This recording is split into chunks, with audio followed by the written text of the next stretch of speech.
Atos 19. Paulo em Éfeso. Enquanto Apolo estava na cidade de Corinto, Paulo viajou pelo interior da província da Ásia e chegou a Éfeso. Ali encontrou alguns cristãos e perguntou: Quando vocês creram, vocês receberam o Espírito Santo? Eles responderam: Nós nem mesmo sabíamos que existe o Espírito Santo. Então, que tipo de batismo vocês receberam? Perguntou Paulo. O batismo de João Batista, responderam. Então Paulo disse: João batizava aqueles que se arrependiam dos seus pecados, e também dizia ao povo de Israel que eles deveriam crer naquele que havia de vir depois dele, isto é, em Jesus. Depois de ouvirem isso, aqueles homens foram batizados em nome do Senhor Jesus. Ali Paulo pôs as mãos sobre eles e o Espírito Santo veio sobre eles. Então começaram a falar em línguas estranhas e anunciar também a mensagem de Deus. Estes homens eram mais ou menos 12. Durante 3 meses, Paulo foi à sinagoga e falou com coragem ao povo.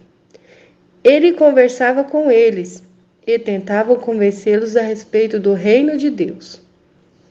Mas alguns eram teimosos, não acreditavam e, em frente de todos, ainda falavam mal do caminho do Senhor. Então Paulo abandonou a sinagoga, levando os cristãos consigo, e começou a falar diariamente na escola de um homem chamado Tirano. Ele fez isso durante 2 anos, até que todos os moradores da província da Ásia, tanto os judeus como não os judeus, ouviram a mensagem do Senhor. Os filhos de Seva. Deus fazia milagres extraordinários por meio de Paulo, tanto que as pessoas pegavam lenços e aventais que ele usava e levavam para os doentes tocarem. E, quando esses tocavam neles, ficavam curados. E as outras pessoas saíam os espíritos maus. Alguns judeus que andavam de um lugar para o outro, expulsando os espíritos maus, quiseram usar também o nome do Senhor Jesus para expulsar os espíritos maus, dizendo a eles: Pelo poder de Jesus, o mesmo que Paulo anuncia, eu mando que vocês saiam. Os homens que faziam isto eram os 7 filhos de um judeu chamado Seva, que era grande sacerdote. Mas, certa vez, o espírito mau disse a eles: Eu conheço Jesus e sei quem é Paulo, mas vocês quem são? Então, o homem que estava dominado pelo espírito mau os atacou e bateu neles com tanta violência que eles fugiram daquela casa feridos e com roupas rasgadas. E todos aqueles que moravam em Éfeso, judeus e não judeus, souberam disso. Eles ficaram com muito medo, e o nome do Senhor Jesus se tornou mais respeitado ainda. Então, muitos dos seus que creram viram e confessaram publicamente as coisas más que havia feito. E muitos daqueles que praticavam feitiçarias ajuntaram seus livros e os trouxeram para queimar diante de todos. O total chegou a 50.000 moedas de prata. Assim, de maneira poderosa, a mensagem do Senhor era anunciada e espalhada cada vez mais. A desordem em Éfeso. Depois desses acontecimentos, Paulo resolveu passar pelas províncias da Macedônia e da Acaia e ir até Jerusalém. Ele dizia: Depois que eu visitar Jerusalém, preciso ir a Roma. Então Paulo enviou para a Macedônia 2 dos seus ajudantes, Timóteo e Erasto, mas ele ficou mais um tempo na província da Ásia. Foi nessa ocasião que houve na cidade de Éfeso uma grande desordem por causa do caminho do Senhor. Um ouvires chamado Demétrio fazia daqueles modelos de prata no templo da deusa Diana, e o seu negócio dava muito lucro aos que trabalhavam com ele. Então ele chamou estes outros da mesma profissão e disse: Meus amigos, vocês sabem que a nossa riqueza vem deste ofício.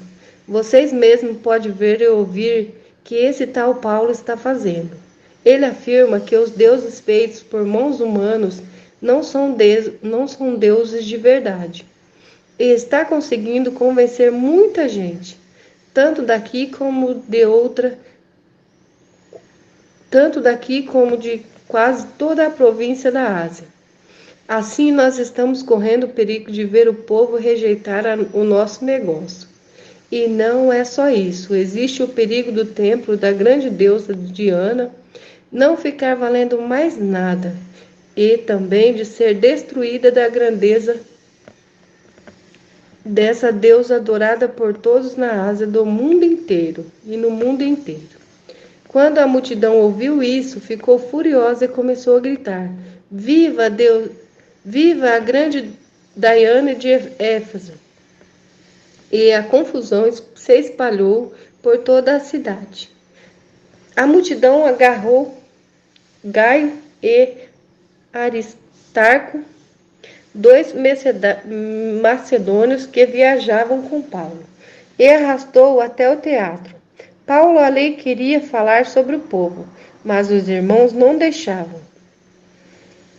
Alguns altos funcionários daquela província, que era amigo de Paulo, mandaram a ele um recado pedindo que não fosse ao teatro. Naquela altura dos acontecimentos, a multidão que se achava no teatro estava em completa desordem. Uns gritavam uma coisa e outros gritavam outra, pois a maioria nem sabia por que estavam ali. Algumas pessoas ficaram pensando que Alexandre era o culpado, pois os judeus os obrigaram a ir e ficar lá na frente. Aí Alexandre fez um sinal com a mão e tentou falar para se defender diante do povo. Mas quando perceberam que ele era judeu, ficaram gritando todos juntos a mesma coisa durante 2 horas. Viva a grande Diana de Éfeso! Finalmente, o secretário da prefeitura da cidade conseguiu acalmar o povo. Ele disse o seguinte: Cidadãos de Éfeso, todos sabem da nossa cidade é guardadora do templo da grande Diana e da pedra sagrada que caiu do céu. Ninguém pode negar isso. Assim, fiquem calmos e não façam nada sem pensar bem. Vocês trouxeram aqui esses homens, mas eles não assaltaram o templo, nem ofenderam a nossa deusa. E se Demétrio e os seus ajudantes têm alguma acusação contra alguém, eles podem apresentar suas acusações no tribunal, pois para isso há dias certos de reunião, e também existem governadores. Porém, se vocês querem mais alguma coisa, isto será tratado na reunião do povo, convocado de acordo com a lei. Pois corremos o risco de sermos acusados de revolta por causa do que está acontecendo hoje. Não há motivo para toda esta confusão, e nós não poderíamos justificar tudo isso. Depois de dizer essas palavras, ele terminou a reunião.